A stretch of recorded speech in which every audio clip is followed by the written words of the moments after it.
Alrighty guys, and welcome back. Today we're going to be looking at the shrine for the first time this week. Definitely not the third time recording the video. So what are we looking at here? We're looking at an actually pretty decent killer and survivor-sided shrine. So it's kind of even, which is cute. We're looking at Haunted Ground, which is this perk down here, but in order from top to bottom. We're going to be looking at Dead Hard, which is a David King teachable unlocked at level 35. We have Head On, which is a Jane teachable unlocked at level 40. We have Haunted Ground, which is a Spirit teachable unlocked at level 35, because Rancor is 40. And we have Shadowborne, which is a teachable unlocked on the Wraith at level 40 as well. Okay, so let's talk real quickly about Dead Hard. Dead Hard is probably one of the strongest survivor perks in the game when it works. Now, what do I mean by that? What does Dead Hard do? With a 60, 50, and 40 second cooldown, you are able to activate an ability while holding shift. There will be a prompt on your screen. By default, it says E. I'm not sure what it is on console. It might be the B button, but it'll be a default E, and it will say Dead Hard. While activating Dead Hard, you must be injured. Your character will do a dash forward animation where he puts his arm down and does that kind of motion.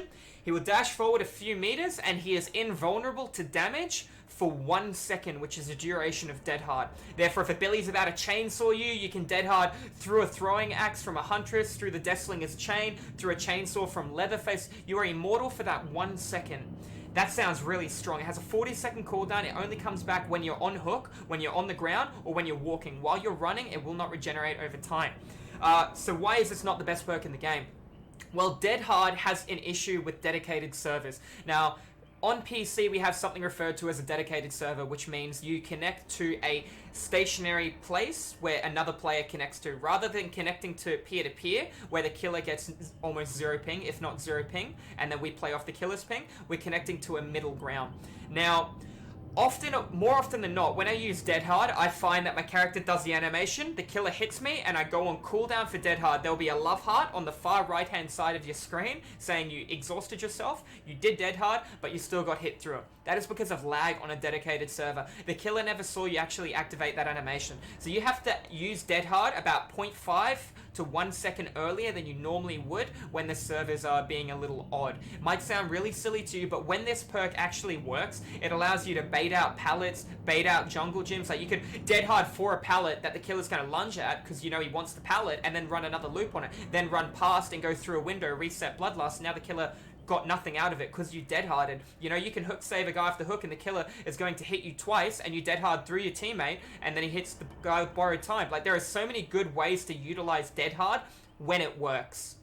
More often than not, it will not work, but when it does, it is a fantastic perk. Because of its lack of consistency, other perks like Balanced Landing and Sprint Burst, even Light and Head On, are coming back and being utilized more often. They're still strong perks, and to a degree, they're stronger than Dead Hard for consistency when they do work.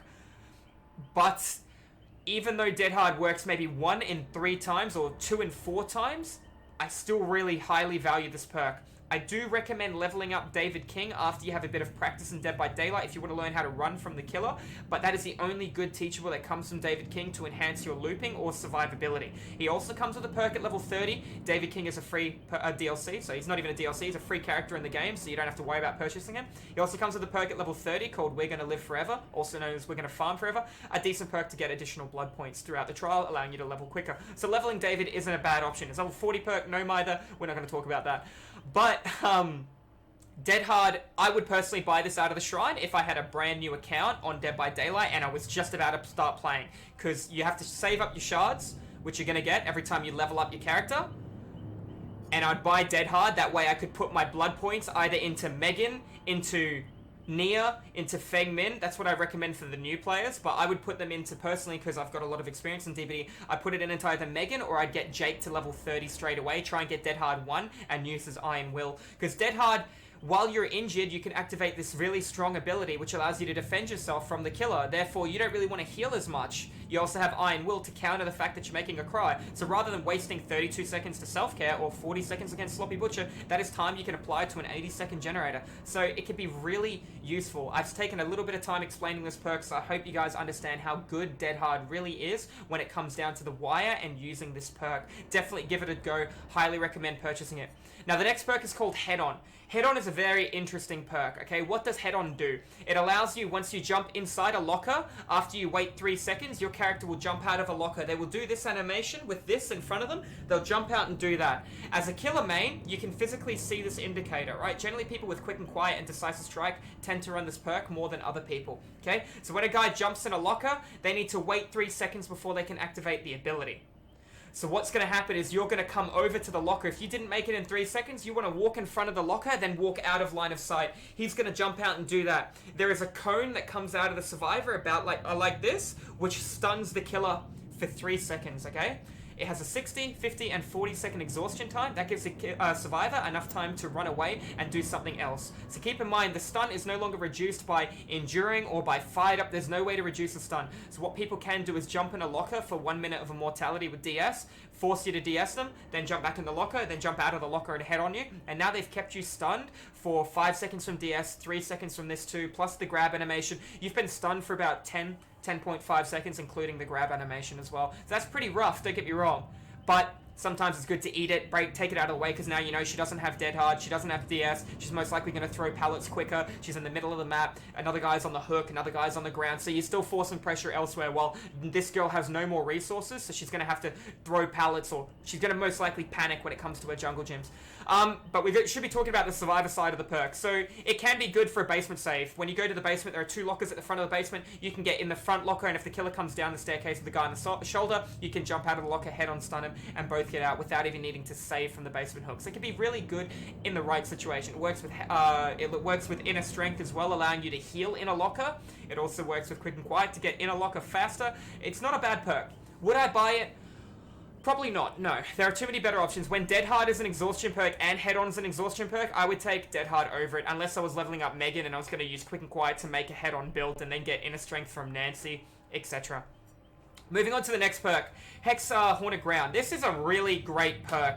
I highly recommend this because it allows you to do something called Snowball. You might be wondering what a Snowball is. A Snowball is something that when it snows, it appears in the ground, or you kind of like put snow together and you make a circular motion. That is a snowball. But when we're talking about video games, what is actually a snowball? Alright? A snowball is when you have a win opportunity in your hand where you can absolutely keep mass pressure on every target and force a heavy situation in your favor. So what does Haunted Ground do? Now, once this totem is broken, there are 2 totems that appear that are lit up. Now, survivors constantly break lit totems. There are 2 kinds of totems. There's a dull and a lit. A dull has no perk, but can be activated through Hex Noed, or No One Escapes Death, during the end game collapse or when the exit gates are powered. Then you have a lit totem. A lit totem carries a benefit for the killer, such as perks like Hex Lullaby, Hex Third Seal, Hex Ruin, Hex Devour Hope. These all are very, very strong perks for the killer. However, they are on a totem. So when the totem is destroyed, the perk is now deleted or gone for the rest of the trial. This being said, what is good about Haunted Ground? It is a trap. So when a survivor breaks the totem, all survivors on the map will now go down in 1 hit from a survivor's basic attack. Now, a Huntress throwing an axe isn't a basic attack, that is an M2. Therefore, that is a special attack. A Huntress M1ing is an M1 attack. Therefore, it would work on the Huntress's M1, but it's not recommended due to a low movement speed at 110% movement speed. It's highly recommended on a killer with 115% movement speed. Let's look at people who it excels with.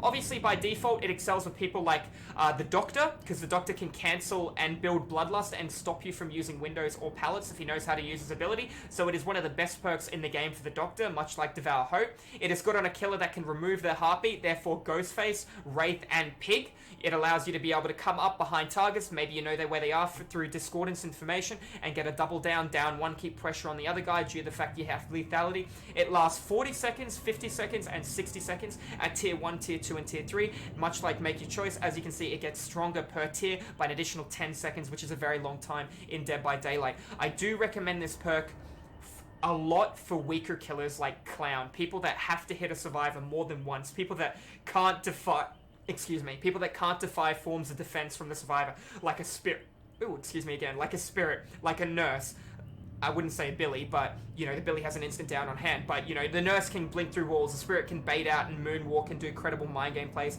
A pig can't really do that to her fullest potential. She can bloodlust, she can hide a light, she can do all the basic kind of stuff. But, you know, she'd get massive value out of Haunted Ground by downing a guy in one hit, putting a helmet on him, and then leaving him to crouch walk across the map because, you know, discordance, and you're going to get another down. Like, there are plays around it that can very well benefit you if you know how to entwine certain perks with it. Goes very well with Devour Hope, like I said. Out of every perk on this shrine, I would highly recommend picking up Haunted Ground. If you're not a killer main, I'd say get Dead Hard.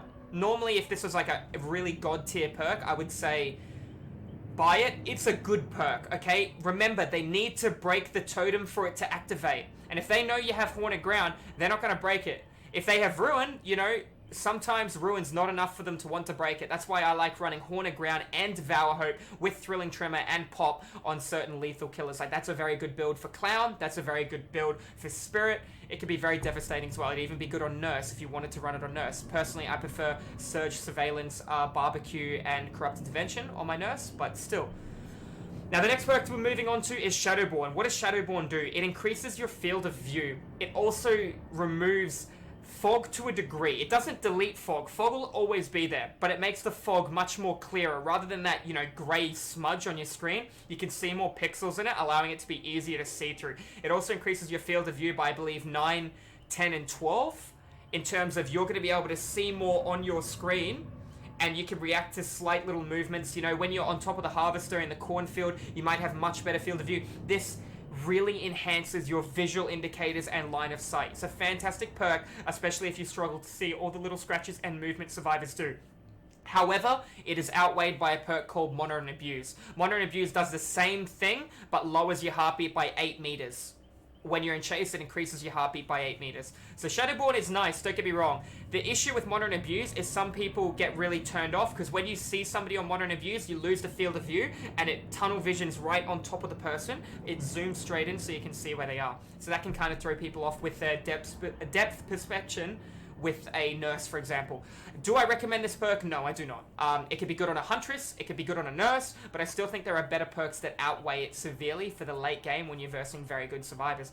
But guys, that's going to be all for this week's Shrine. I hope you guys had a good time. I'll be back next week with some more Shrine. We've also got some educational content that will be dropping really soon that can teach you guys a little bit more about Dead by Daylight as both killer and survivor with these jungle gyms and changes that will be coming possibly in the next couple of patches. We're not 100% sure just yet, but we will let you know when we know. So guys, stay safe, stay awesome, and I will see you in the next video. Take care. Good night.